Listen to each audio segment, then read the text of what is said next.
നമസ്കാരം. എങ്ങോട്ട് പോണു? അമ്പലത്തിലേക്ക് വന്നത്. അമ്പലത്തിലേക്ക്. ഇവിടെ തന്നെയാണോ? ഉന്നിപ്പാടത്ത് അല്ലേ? എന്ത് ചെയ്യുന്നു? ഞാൻ വെറുതെ വീട്ടിൽ. എത്ര സിന്ദൂര? 1 2 3 4 അല്ലേ? ഇവിടെ വരും. ഞാൻ പറഞ്ഞില്ല, ഓരോ മനുഷ്യർക്കും ആ വിശ്വാസം അല്ലേ? അമ്പലത്തിൽ പോയിട്ട് ഇപ്പൊ എത്ര അമ്പലത്തിൽ പോയിട്ട് വന്നാ? അവിടെ ഒക്കെ പോയിട്ട് വന്നു. ഇങ്ങനെ മന്ദക്കര പോയിട്ട് അങ്ങനെ അംബികാപുരം പോയിട്ട് പിന്നെ അവര് എത്ര അമ്പലത്തിൽ പോവും? 5-6 അമ്പലത്തിൽ പോകും. നമ്മൾ 4 അമ്പല ദർശനം കേട്ടിട്ടുണ്ട് അല്ലേ? ഇത് 5-ലേറെ അമ്പലം. എന്താ ചെയ്യണേ? വീട്ടിലെ വയസ്സൊക്കെ പോയിട്ട് കുട്ടികളൊക്കെ കുട്ടികൾ മകൻ ഇവിടെ ഒലവക്കോട് ഇലക്ട്രിക് കട, ഭർത്താവ് അവിടെ കടയിൽ. എത്ര മണിയാകുമ്പോ വീട്ടിൽ എത്തും? അമ്പലത്തിലേക്ക് 7:30 വീട്ടിലെത്തും. 7:30 വീട്ടിൽ അല്ലേ?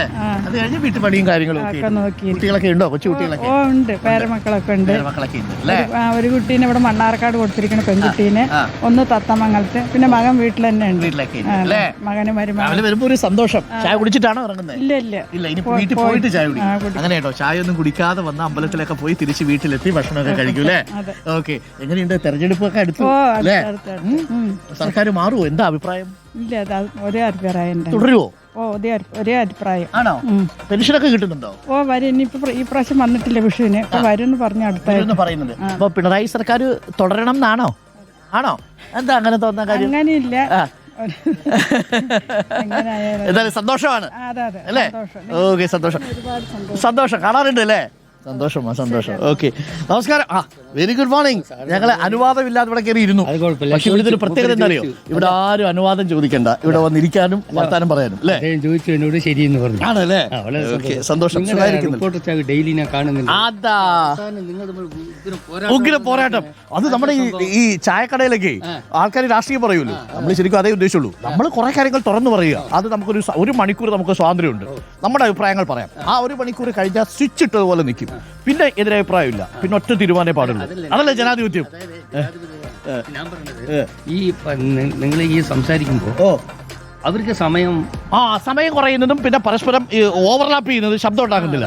അവര് പറയുന്നത് മുഴുവൻ നിങ്ങൾ കേക്ക്. അതാ തിരിച്ചു അങ്ങോട്ടും ഇങ്ങോട്ടും വരുമ്പം അങ്ങോട്ടും ഇങ്ങോട്ടും ഇടപെടുന്നത് അല്ലേ? എല്ലാവരും പറയുന്നത് കേൾക്കണം എന്നാണ് ചേട്ടൻ പറയുന്നത്. അപ്പൊ മനസ്സിലായി, ഈ ബീറ്റ് ദ എഡിറ്റേഴ്സ് എന്ന് പറയുന്ന പരിപാടിക്കുള്ള ഏറ്റവും പ്രധാനപ്പെട്ട വിമർശനവും അതിന്റെ പോസിറ്റീവായിട്ടുള്ള കാര്യം തുറന്നു പറയുന്നു എന്നുള്ളതാണ്. പക്ഷെ അതിങ്ങനെ ചൂട് കൂടുമ്പോ ഈ ചൂട് കൂടി ഇങ്ങനെ ചർച്ച ഇങ്ങനെ ചൂട് കൂടി വരുന്ന സമയത്ത് ഇടപെടുന്നത് ചില ആളുകൾക്കെങ്കിലും ബുദ്ധിമുട്ടുണ്ടാക്കുന്നില്ല. അതങ്ങോട്ട് ക്ലാരിറ്റി വരുന്നില്ല. അതാണ് എങ്ങനെ ഇരിക്കുന്നത്? തെരഞ്ഞെടുപ്പ് എങ്ങനെയുണ്ട്? അതെ, ബാക്കി ഓക്കെ. അപ്പൊ ഈ തെരഞ്ഞെടുപ്പിന്റെ അവസ്ഥ എന്താ? 3 പാർട്ടികൾ ഉഗ്രനായിട്ട് നടത്തുന്നത്. നല്ല മത്സരമാണോ? ടൈറ്റ് കോർണറാണ്. ആര് ജയിക്കുന്നുള്ള ജനങ്ങൾക്ക് കണ്ടറിയാം. 5 മാസം 5-ാം തീയതി കണ്ടറിയാം. 3 സ്ട്രോങ് ആണ് അല്ലേ? 5 മാസം 4-ാം തീയതി ഈ കണ്ടറിയാം. ഉപതെരഞ്ഞെടുപ്പിനേക്കാൾ ചൂടുണ്ടോ ഇപ്പൊ ഇത്തവണ?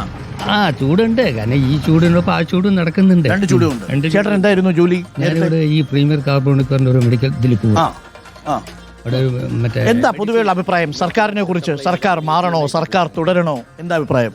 അഭിപ്രായം പറഞ്ഞു കഴിഞ്ഞാൽ അതിപ്പോ വ്യക്തമായിട്ട് പറയാൻ നമുക്ക് പറ്റില്ല. കാരണം കോവിഡ് സമയത്തും മറ്റു സമയത്തൊക്കെ അദ്ദേഹം വേണ്ടെല്ലാം ചെയ്തിട്ടുണ്ട്. ഇല്ല ഞാൻ പറയില്ല. പിന്നെ സാമ്പത്തിക ബുദ്ധിമുട്ടുണ്ടെങ്കിലും അദ്ദേഹം അതെല്ലാം തരണം ചെയ്ത് നല്ല രീതിയിൽ കൊണ്ടുപോയിട്ടുണ്ട്.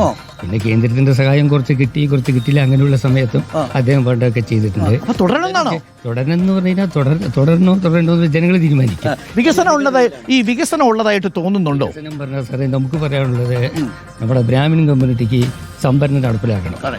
സുപ്രീം കോടതി സുപ്രീം കോടതി പറഞ്ഞിരിക്കുന്നത് സമുദായത്തിന്റെ പിന്നോക്കുള്ളവർക്ക് ചെയ്യണമെന്ന് പറഞ്ഞു. അത് ഇനിയും ചെയ്തിട്ടില്ല. 10% അത് ചെയ്യണം, നടപ്പിലാക്കി അത് പ്രാബല്യത്തിൽ കൊണ്ടുവരണം. അപ്പം സർക്കാരിനെ കുറിച്ച് അന്ന് ചെയ്തു, കുറെ കാര്യങ്ങളൊക്കെ ചെയ്തു അല്ലേ? കുഴപ്പമില്ല എന്നൊരു അഭിപ്രായം. Okay, thank you. തീരുമാനിക്കും. Thank you. അപ്പോ നമുക്ക് താങ്ക് യു.